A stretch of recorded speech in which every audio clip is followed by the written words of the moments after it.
Hi friends, എല്ലാവർക്കും എൻ്റെ വിനീതമായ നമസ്കാരം. അപ്പോൾ കഴിഞ്ഞ ക്ലാസ്സിൽ നമ്മൾ COVID-19 സെക്കൻഡ് വേവിനെ കുറിച്ചും അത് വരാനുള്ള കാരണങ്ങളെ പറ്റിയും അത് വന്നു കഴിഞ്ഞ് നമുക്കിനി എന്തൊക്കെ ചെയ്യാൻ പറ്റും എന്നിങ്ങനെയുള്ള കുറച്ച് മാർഗനിർദ്ദേശങ്ങളായിരുന്നു നമ്മൾ കഴിഞ്ഞ ക്ലാസ്സിൽ ഡിസ്കസ് ചെയ്തത്. അപ്പോൾ ആ ക്ലാസ്സിനുടനീളം ഞാനൊരു കാര്യം പറയുണ്ടായി, വാക്സിൻ എന്നൊരു കാര്യത്തെ പറ്റി. അപ്പോൾ നമ്മുടെ ഇപ്പോഴത്തെ ഒരു കറന്റ് സിറ്റുവേഷൻ നമുക്ക് സർവൈവ് ചെയ്യണമെങ്കിൽ വാക്സിൻ ഇല്ലാതെ നമുക്ക് പറ്റില്ല. അപ്പോൾ നമ്മൾ ഇന്നത്തെ ക്ലാസ്സിൽ ഡിസ്കസ് ചെയ്യാനായിട്ട് പോകുന്നത് നമ്മുടെ ഇന്ത്യയിൽ നമ്മൾ ഉപയോഗിക്കുന്ന കോവിഷീൽഡ് ആൻഡ് കോവാക്സിൻ എന്ന ഈ രണ്ട് വാക്സിനെ പറ്റിയുള്ള ചെറിയൊരു കമ്പാരിസൺ. ഏത് വാക്സിനാണ് നല്ലത്, അല്ലെങ്കിൽ കോവിഷീൽഡിന്റെ പ്രത്യേകത എന്താണ്, കോവാക്സിന്റെ പ്രത്യേകത എന്താണ്, ഈ രണ്ടും തമ്മിലുള്ള ഒരു ചെറിയൊരു കമ്പാരിസൺ ആണ് നമ്മൾ ഇന്നത്തെ ക്ലാസ്സിൽ ഡിസ്കസ് ചെയ്യാനായിട്ട് പോകുന്നത്.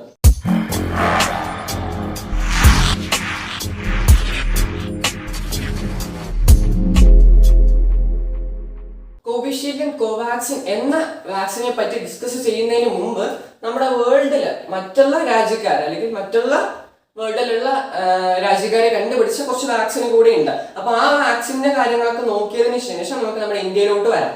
അപ്പൊ ആദ്യം ഡിസ്കസ് ചെയ്യാൻ പോകുന്ന വാക്സിൻ എന്ന് പറയുന്നത് ഫൈസർ ആണ്. ഫൈസർ ബയോടെക് എന്ന് പറയുന്ന US and ജർമ്മനി കോർഡിനേറ്റ് ചെയ്ത് നിർമ്മിച്ച ഒരു വാക്സിൻ ആണ് ഫൈസർ ബയോടെക് എന്ന് പറയുന്നത്. 2020 നവംബർ 9-നാണ് ഇവര് തേർഡ് ഫേസ് ഇവരെ സക്സസ്ഫുൾ ആയി കംപ്ലീറ്റ് ചെയ്യുകയും വാക്സിൻ എങ്ങനെ ഉപയോഗിക്കാം, ഒരു mRNA വാക്സിൻ ആണ്. അപ്പോൾ ഈ വാക്സിൻ നമുക്ക് ഉപയോഗിക്കാം എന്ന് പറഞ്ഞ് 2020 നവംബർ 9-നാണ് ഇവർ പുറത്തിറക്കിയത്. അപ്പൊ US ഉം ജർമ്മനിയും കൂടെ കോർഡിനേറ്റ് ചെയ്ത് ഉണ്ടാക്കിയ ഒരു വാക്സിൻ ആണ് ഫൈസർ ബയോടെക് എന്ന് പറയുന്നത്. ഒരു mRNA വാക്സിൻ ആണ്, മെസ്സഞ്ചർ RNA വാക്സിൻ ആണ്. എന്താണെന്നുള്ളത് ഞാൻ ഡീറ്റെയിൽ ആയിട്ട് പറയാം. ഏകദേശം 90 മുതൽ 94% വരെ എഫക്റ്റീവ് ആണ് എന്ന് അവര് പരീക്ഷിച്ച് കണ്ടെത്തിയിട്ടുണ്ട്. അടുത്തൊരു വാക്സിൻ എന്ന് പറയുന്നത് മൊഡേണയാണ്. യുണൈറ്റഡ് സ്റ്റേറ്റ്സ് US തന്നെ നിർമ്മിച്ചെടുത്ത കണ്ടുപിടിച്ച ഒരു വാക്സിൻ ആണ് മൊഡേണ എന്ന് പറയുന്നത്. ഇതും ഒരു mRNA വാക്സിൻ ആണ്. 2020 നവംബർ 16-ാം ഇവര് ഈ വാക്സിന്റെ തേർഡ് ഫേസ് സക്സസ്ഫുൾ ആയി കംപ്ലീറ്റ് ചെയ്യുകയും ഈ വാക്സിൻ ഉപയോഗിക്കാം 90 മുതൽ 94% വരെ എഫക്റ്റീവ് ആണ് എന്ന് അവര് കണ്ടെത്തുകയും ചെയ്തു. അടുത്തൊരു വാക്സിൻ ആണ് ജോൺസൺ ആൻഡ് ജോൺസൺ അല്ലെങ്കിൽ ജാൻസൺ എന്ന് പറയും. ബെൽജിയം US കൂടെ കോർഡിനേറ്റ് ചെയ്ത് ഉണ്ടാക്കിയ ഒരു വാക്സിൻ ആണ്. ഏകദേശം 70 മുതൽ 85% വരെ എഫക്റ്റീവ് ആണ് എന്ന് അവര് കണ്ടുപിടിച്ചിട്ടുണ്ട്. അപ്പൊ ഈ ആദ്യം പറഞ്ഞ ഈ 3 വാക്സിനുകളും Pfizer biotech, Moderna and Janssen, ഈ 3 വാക്സിനുകളും യുണൈറ്റഡ് സ്റ്റേറ്റ്സിൽ മാത്രം അപ്രൂവ്ഡ് ആയിട്ടുള്ള വാക്സിൻ മാത്രമാണ്. എന്ന് വെച്ചാൽ യുണൈറ്റഡ് സ്റ്റേറ്റ്സിൽ മാത്രം ഉപയോഗിക്കാം എന്ന് പറയുന്ന ഒരു വാക്സിൻ മാത്രമാണ് ആദ്യം പറഞ്ഞ ഈ 3 നമ്മുടെ ഫൈസർ ബയോടെക്കും മൊഡേണയും ഒരു mRNA വാക്സിൻ ആണ്. നാലാമതായിട്ടുള്ള വാക്സിൻ എന്ന് പറയുന്നത് സ്പുട്നിക് വി, നമ്മുടെ റഷ്യ ഡെവലപ്പ് ചെയ്തെടുത്ത സ്പുട്നിക് വി എന്ന് പറയുന്ന വാക്സിൻ 85 മുതൽ 90% വരെ എഫക്റ്റീവ് ആണ് എന്ന് അവർ പറയുന്നുണ്ട്. 2 ഡോസേജ് ആണ് വാക്സിൻ. നമ്മുടെ ജാൻസൺ എന്ന് പറയുന്ന വാക്സിൻ 1 ഡോസേജ് ആണ് വാക്സിൻ എടുക്കേണ്ടത്. പക്ഷെ നമ്മുടെ Pfizer biotech, Moderna, Sputnik V ഇതൊക്കെ 2 ഡോസ് വാക്സിൻ വീതമാണ് നമ്മൾ നമ്മുടെ ശരീരത്തിൽ സ്വീകരിക്കേണ്ടത്. അടുത്ത വാക്സിൻ എന്ന് പറയുന്നത് കോവിഷീൽഡ്. നമ്മൾ ഇന്നത്തെ ക്ലാസ്സിൽ ഡിസ്കസ് ചെയ്യാൻ പോകുന്ന കോവിഷീൽഡ് എന്ന വാക്സിനെ പറ്റിയാണ്. UK യും സ്വീഡനും നമ്മുടെ ഓക്സ്ഫോർഡ് യൂണിവേഴ്സിറ്റി ഫോർമുല ചെയ്ത് അല്ലെങ്കിൽ ഓക്സ്ഫോർഡ് യൂണിവേഴ്സിറ്റി ഡെവലപ്പ് ചെയ്തെടുത്ത കോവിഷീൽഡ് എന്ന വാക്സിനെ പറ്റിയാണ്. പിന്നെ അടുത്തത് പറയുന്നത് 70 മുതൽ 90% വരെ എഫക്റ്റീവ് ആണ് എന്ന് അവർ കണ്ടെത്തിയിട്ടുണ്ട്. അടുത്ത വാക്സിൻ എന്ന് പറയുന്നത് സൈനോവാക് അല്ലെങ്കിൽ കൊറോണോവാക് എന്ന് പറയും.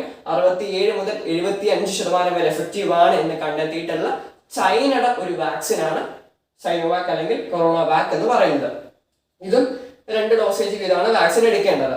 അടുത്തൊരു വാക്സിൻ ആണ് നോവാവാക്സ് എന്ന് പറയും. നമ്മുടെ US തന്നെ ഡെവലപ്പ് ചെയ്തെടുത്ത നോവാവാക്സ് എന്ന് പറയുന്ന വാക്സിൻ ഏകദേശം 85 മുതൽ 89% വരെ എഫക്റ്റീവ് ആണ് എന്ന് അവര് കണ്ടെത്തിയിട്ടുണ്ട്.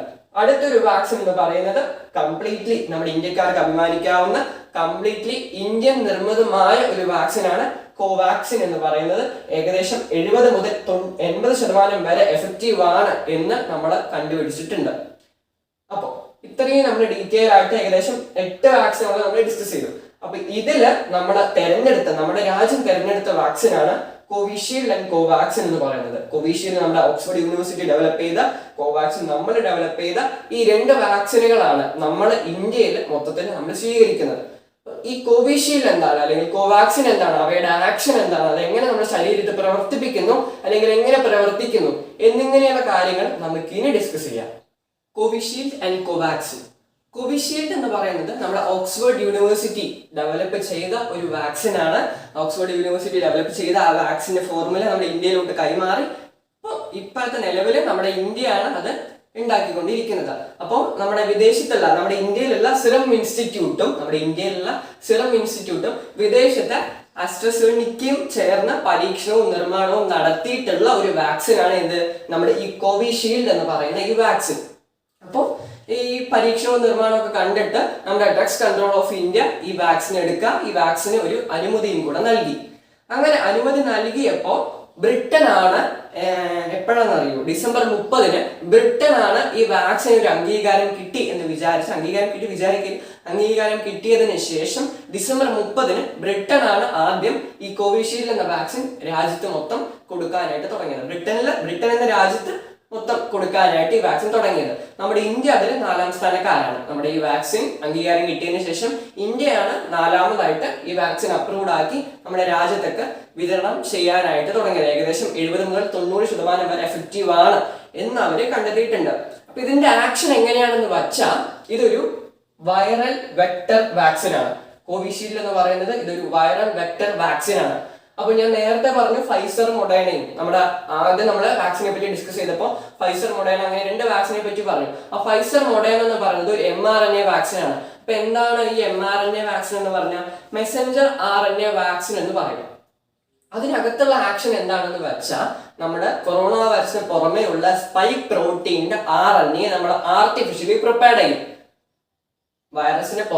കൊറോണ വൈറസിന് പുറമേയുള്ള സ്പൈക്ക് പ്രോട്ടീന്റെ RNA നമ്മൾ ആർട്ടിഫിഷ്യലി പ്രിപ്പയർഡ് ചെയ്യും. അതിനെയാണ് നമ്മൾ എന്ത് പറയാ, ആർട്ടിഫിഷ്യലി വൈറൽ RNA എന്ന് പറയും. അപ്പൊ ഈ ആർട്ടിഫിഷ്യലി നമ്മൾ പ്രിപ്പയർ ചെയ്ത കൊറോണ വൈറസിന് പുറമേയുള്ള ആ സ്പൈക്ക് പ്രോട്ടീനിലുള്ള RNAയുടെ ആർട്ടിഫിഷ്യലി പ്രിപ്പയർഡ് ചെയ്ത RNAക്ക് ഒരു ലിപ്പിഡ് കോട്ട്, ഒരു മെഴുകിന്റെ ഒരു കോട്ട് കൂടെ നൽകിയിട്ടാണ് നമ്മൾ എന്തുണ്ടാക്കുന്നത്, ഈ mRNA വാക്സിൻ ഉണ്ടാക്കുന്നത്. അങ്ങനെ ഉണ്ടാക്കിയ ഈ വാക്സിൻ നമ്മൾ നേരെ നമ്മുടെ ശരീരത്തെ വലത് ഭാഗത്തേക്ക് കുത്തിവെക്കും. രക്തത്തിലേക്കല്ല, നമ്മുടെ മസിലിലേക്ക് ഇത് കുത്തിവെക്കും. അങ്ങനെ മസിലിലേക്ക് കുത്തി കഴിഞ്ഞാൽ മസിൽ സെല്ലിലേക്ക് ഈ RNA പാർട്ടിക്കിൾ പോകും. മസിൽ സെല്ലിലേക്ക് ഈ RNA പാർട്ടിക്കിൾ പോയി കഴിഞ്ഞാൽ ആ സെല്ല് ഈ RNA ഉപയോഗിച്ചിട്ട്, ഈ mRNA ഉപയോഗിച്ചിട്ട് എന്തുണ്ടാക്കും, സെല്ലിന് പുറത്ത് ഒരു സ്പൈക്ക് പ്രോട്ടീൻ ഉണ്ടാക്കും. കൊറോണ വൈറസിന് പുറമേയുള്ള സ്പൈക്ക് പ്രോട്ടീൻ എവിടെ ഉണ്ടാക്കും, നമ്മുടെ ശരീരത്തിനകത്ത് സെല്ലിന് പുറമെ ഒരു സ്പൈക്ക് പ്രോട്ടീൻ ഉണ്ടാക്കും. അങ്ങനെ സ്പൈക്ക് പ്രോട്ടീൻ ഉണ്ടാക്കി ആ സെല്ലുകൾ തന്നെ ആരെ നശിപ്പിക്കും, ഈ RNA കൂടെ നശിപ്പിക്കും. സ്പൈക്ക് പ്രോട്ടീൻ ഉണ്ടാക്കി കഴിഞ്ഞല്ലോ, സ്പൈക്ക് പ്രോട്ടീൻ ഉണ്ടാക്കുകയാണ് നമ്മുടെ ലക്ഷ്യം. സ്പൈക്ക് പ്രോട്ടീൻ ഉണ്ടാക്കി കഴിഞ്ഞപ്പോൾ നമ്മുടെ ശരീരത്തിനകത്തുള്ള സെല്ല് ഈ RNA നശിപ്പിക്കും. അങ്ങനെ പുതുതായിട്ട് ഒരു സ്പൈക്ക് പ്രോട്ടീൻ നമ്മുടെ ശരീരത്തിലേക്ക് വന്നു എന്ന് നമ്മുടെ ശരീരത്തിലുള്ള ഇമ്മ്യൂണിറ്റി സെൽസ്, നമ്മുടെ പ്രതിരോധ ശക്തിയൊക്കെ സംരക്ഷിക്കുന്ന നമ്മുടെ ശരീരത്തിലെ സെൽസ് മനസ്സിലാക്കുകയും ഇതിനെതിരെ പ്രവർത്തിക്കുകയും ചെയ്യും. അപ്പൊ ഇതിനെതിരെ ഇങ്ങനെ പ്രവർത്തിക്കുമ്പോൾ ഇനി ഒരു സമയത്ത് കൊറോണ നമ്മളെ ബാധിച്ചു കഴിഞ്ഞാൽ ശരീരത്തിന് മനസ്സിലാവും, ഓ ഇത് അന്ന് വന്നൊരു പ്രോട്ടീൻ കോട്ടാണ്, അല്ലെങ്കിൽ അന്ന് വന്നൊരു പ്രോട്ടീൻ കോട്ടിന്റെ ഒരു വൈറസ് ആണ് ഇത് എന്ന് മനസ്സിലാക്കി അത് അന്ന് പ്രവർത്തിച്ച പോലെ ഒരു പ്രവർത്തനം നടത്തും അല്ലെങ്കിൽ നടത്തിക്കും എന്നൊരു ഇമ്മ്യൂണിറ്റി റെസ്പോൺസ് അല്ലെങ്കിൽ എന്നൊരു ഇമ്മ്യൂണിറ്റി സെൻസ് ആണ് ആര് നൽകുന്നത്, ഈ mRNA വാക്സിൻ നൽകുന്നത്. ഈ ഫൈസർ മൊഡേണയൊക്കെ ഒരു ഇങ്ങനെ വന്നു കഴിഞ്ഞാൽ അന്ന് പ്രവർത്തിച്ച പോലെ വീണ്ടും പ്രവർത്തിക്കുക എന്നൊരു ഇമ്മ്യൂണിറ്റിയാണ് നമ്മുടെ ശരീരത്തിന് പറഞ്ഞു കൊടുക്കുന്നത്. ഇതുവഴി നമ്മുടെ ശരീരം രോഗപ്രതിരോധ ശേഷി ഉണ്ടാവുകയും ചെയ്യുന്നു, നമ്മുടെ ശരീരത്തിന് ഇമ്മ്യൂണിറ്റി പവർ ഉണ്ടാവുകയും ചെയ്യുന്നു. mRNA വാക്സിൻ ഇത്രയും നേരം പറഞ്ഞത്. ഇനി നമ്മുടെ കോവിഷീൽഡിലേക്ക് വന്നു കഴിഞ്ഞാൽ ഇതൊരു വൈറൽ വെക്ടർ വാക്സിൻ ആണ്.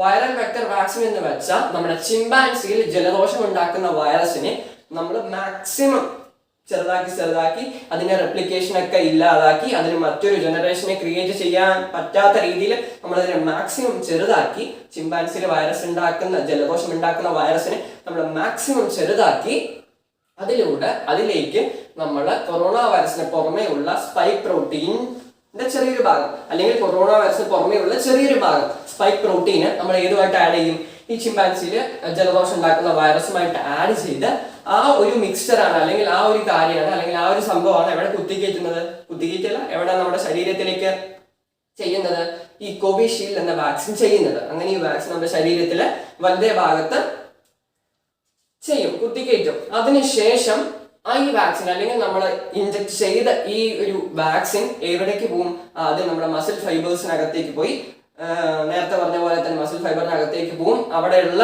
സെൽസ് ഇങ്ങനെ മനസ്സിലാക്കുകയും പുതിയൊരു RNA വന്നിട്ടുണ്ട്, പ്രോട്ടീൻ കോട്ടിലുള്ള RNA പുതിയ വന്നിട്ടുണ്ട്. അപ്പൊ ആ RNA ഉപയോഗിച്ചിട്ട് ഒരു പ്രോട്ടീൻ കോട്ട് ഉണ്ടാക്കുകയും ശരീരത്തിനകത്തുള്ള സെല്ലിനകത്ത് ഒരു പുതിയൊരു പ്രോട്ടീൻ കോട്ട് ഉണ്ടാക്കുകയും സ്വമേധയാ RNA നശിച്ചു പോവുകയും ആ ഒരു പ്രോട്ടീൻ കോട്ട് ഉണ്ടാക്കി ശരീരം പുതിയൊരു സാധനം വന്നിട്ടുണ്ട് അല്ലെങ്കിൽ പുതിയൊരു പ്രോട്ടീൻ കോട്ട് വന്നിട്ടുണ്ട്. അങ്ങനെ വന്നു കഴിഞ്ഞ് അതിനെതിരെ ശരീരം പ്രവർത്തിക്കുകയും ചെയ്യും. അങ്ങനെ ശരീരത്തിന് ഒരു പ്രതിരോധ ശേഷി കാഴ്ചവെക്കുകയാണ് ആര് ചെയ്യുന്നത്, അല്ലെങ്കിൽ പ്രതിരോധ ശേഷി പറഞ്ഞു കൊടുക്കുകയാണ് ആര് ചെയ്യുന്നത്, ഈ കോവിഷീൽഡ് എന്ന് പറയുന്ന ഈ ഒരു വാക്സിൻ ചെയ്യുന്നത്. അപ്പൊ നമ്മുടെ വൈറസിന്റെ ചെറിയൊരു ഭാഗം മാത്രമാണ് നമ്മുടെ ചിമ്പാൻസിയുടെ വൈറസായിട്ട് മിക്സ് ചെയ്യുന്നത്. പൂർണ്ണമായിട്ടും ഒരു വൈറസിനെ നമ്മുടെ ഉള്ളിലേക്ക് കടത്തി വിടുന്നില്ല. അതുകൊണ്ട് തന്നെ കോവിഷീൽഡ് എന്ന് പറയുന്നത് ഒരു വൈറൽ വെക്ടർ വാക്സിൻ ആണ്. അപ്പോ ഏകദേശം 70 ഈ വാക്സിൻ എടുത്തു കഴിഞ്ഞാൽ 70% ആളുകൾക്ക് കൊറോണ ബാധിക്കില്ല എന്നൊരു കാര്യം കൂടി ഇവർ പറയുന്നുണ്ട്. എന്നാലും ഒരു ചാൻസേ ഉള്ളൂ, കാരണം ബാക്കിയുള്ള ശതമാനക്കാർക്ക് ഇത് ബാധിക്കാം എന്നും അവർ പറയുന്നുണ്ട്. അപ്പൊ സ്പെസിഫിക് ആയിട്ടൊരു ഡാറ്റ ഇവർ തരുന്നുണ്ട്. 70% ആൾക്കാർക്ക് വരില്ല എന്നവർ പറയുന്നുണ്ടെങ്കിലും നമ്മൾ സേഫ് ആയിട്ട് ഇരിക്കുക. ഇനി നെക്സ്റ്റ് നമുക്ക് പറയാനുള്ള വാക്സിൻ ആണ് ആര്, കോവാക്സിൻ എന്ന് പറയുന്നത്. പൂർണ്ണമായും നമുക്ക് ഇന്ത്യക്കാർക്ക് അഭിമാനിക്കാവുന്ന പൂർണ്ണമായിട്ടും ഇന്ത്യൻ നിർമ്മിതമായ ഒരു വാക്സിൻ ആണ് ആരെന്ന് പറയുന്നത്, ഈ കോവാക്സിൻ എന്ന് പറയുന്നത്. അപ്പൊ കോവാക്സിൻ ഉണ്ടാക്കിയിട്ടുള്ളത് കംപ്ലീറ്റ്ലി നമ്മുടെ ഇന്ത്യയാണ്. നമ്മുടെ ഇന്ത്യയിലുള്ള നാഷണൽ ഇൻസ്റ്റിറ്റ്യൂട്ട് ഓഫ് വൈറോളജി, പൂനെയിലുള്ള national institute of virology ICMR ഈ വൈറസിനെ ഐഡന്റിഫൈ ചെയ്യുകയും ഈ വൈറസിനെ ആർക്ക് കൈമാറി, ഹൈദരാബാദിലുള്ള ഭാരത് ബയോടെക് വാക്സിൻ പ്രിപ്പയർഡ് കമ്പനിയായ ഹൈദരാബാദിലുള്ള ഭാരത് ബയോടെക്കിന് ഈ ഒരു വൈറസിനെ കൈമാറുകയും അവരാണ് ഈ വൈറസിനെ ഉപയോഗിച്ചിട്ട് ഈ കോവാക്സിന് ഉണ്ടാക്കിയിട്ടുള്ളത്. അപ്പൊ ഇതിലുള്ള ആക്ഷൻ എങ്ങനെയാണ്, ചത്തുപോയ ഒരു കൊറോണ വൈറസിനെ അല്ലെങ്കിൽ ചത്തുപോയ കൊറോണ വൈറസിനെയാണ് നമ്മൾ എവിടെ ഉപയോഗിക്കുന്നത്, ഈ കോവാക്സിനിൽ ഉപയോഗിക്കുന്നത്. അപ്പോൾ ഒരു വൈറസിനെ അല്ലെങ്കിൽ കുറച്ച് വൈറസിനെ എടുത്ത് അതിനെ പൂർണ്ണമായിട്ടും നമ്മൾ അതിനെ ഇല്ലാതാക്കി ഒരു വലിയ തോതിൽ ചത്തുപോയ ഒരു വൈറസിനെ നമ്മുടെ ശരീരത്തിലേക്ക് ഇൻജെക്ട് ചെയ്യുകയാണ് ചെയ്യുന്നത് ആര്, ഈ കോവാക്സിൻ ചെയ്യുന്നത്. അങ്ങനെ വലിയ തോതിലുള്ള വൈറസ് നമ്മുടെ ശരീരത്തിലേക്ക് എത്തിക്കഴിഞ്ഞാൽ പുതിയൊരു വൈറസ് നമ്മുടെ ഇടത്തെ തോളിലാണ് കുത്തിവെക്കുക. അങ്ങനെ ഇടത്തെ തോളിൽ കുത്തിവെച്ച് കഴിഞ്ഞാൽ അത് നേരെ നമ്മുടെ ശരീരത്തിനകത്തുള്ള മസിൽ ഫൈബേഴ്സിലേക്ക് കടന്നു പോവുകയും നമ്മുടെ ശരീരത്തിന് ഒരു രോഗപ്രതിരോധ ശേഷി കാഴ്ചവെക്കുകയാണ് ചെയ്യുന്നത് ആര്, നമ്മുടെ ഈ കോവാക്സിൻ എന്ന് പറയുന്നത്. അപ്പൊ നമ്മുടെ ഡ്രഗ്സ് കൺട്രോൾ ഓഫ് ഇന്ത്യ നമ്മുടെ ഈ കോവിഷീൽഡിനും കോവാക്സിനും അംഗീകാരം നൽകിയിട്ടുണ്ടെങ്കിലും കോവിഷീൽഡിനെ പറയുന്നത് അവര് ഒരു എമർജൻസി മോഡ് വാക്സിൻ എന്നാണ്.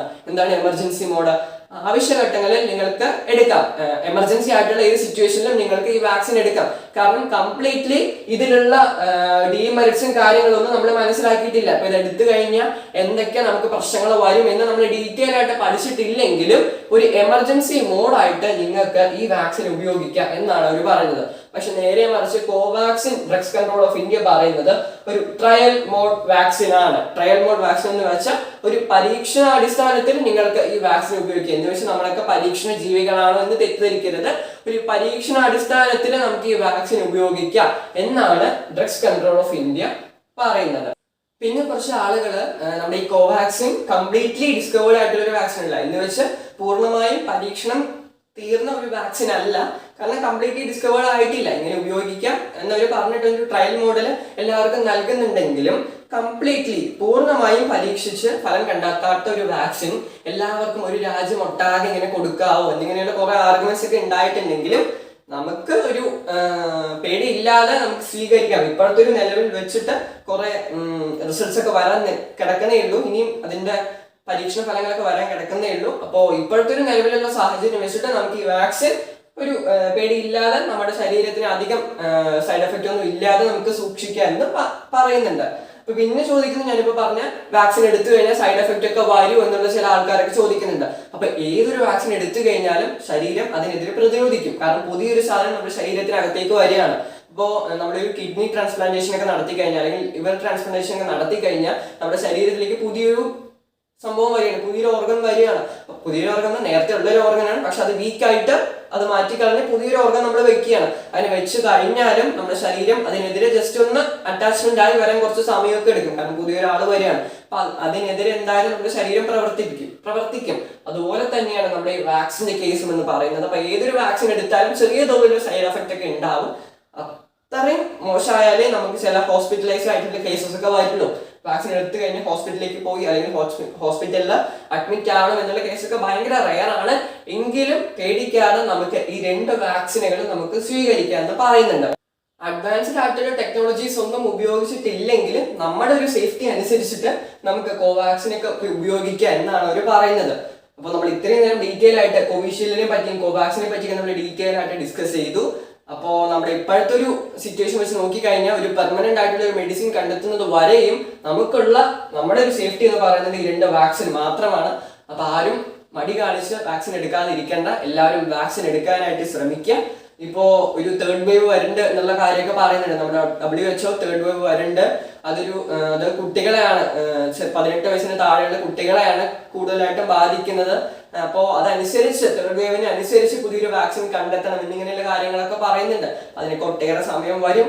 അപ്പോൾ നമ്മുടെ ഇപ്പോഴത്തെ ഒരു സിറ്റുവേഷൻ വെച്ച് നോക്കിയാൽ നമുക്കുള്ള ആകെ വഴി എന്ന് പറയുന്നത് ഈ 2 ആൾക്കാർ മാത്രമാണ്. അപ്പോൾ എല്ലാവരും വാക്സിൻ എടുക്കാനായിട്ട് ശ്രമിക്കുക. അപ്പോൾ കോവിഷീൽഡും കോവാക്സിനും ഡിഫറൻസ് കമ്പാരിറ്റീവ്സ് നിങ്ങൾക്ക് മനസ്സിലായെന്ന് വിചാരിക്കുന്നു.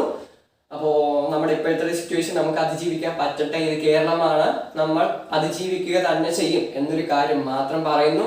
അപ്പോൾ മറ്റൊരു ഇൻഫോർമേറ്റീവ് വീഡിയോ അല്ലെങ്കിൽ മറ്റൊരു ഇൻഫോർമേറ്റീവ് ക്ലാസ് ആയിട്ട് നമുക്ക് അടുത്ത ക്ലാസ്സിൽ കാണാം. എല്ലാവർക്കും താങ്ക് യു.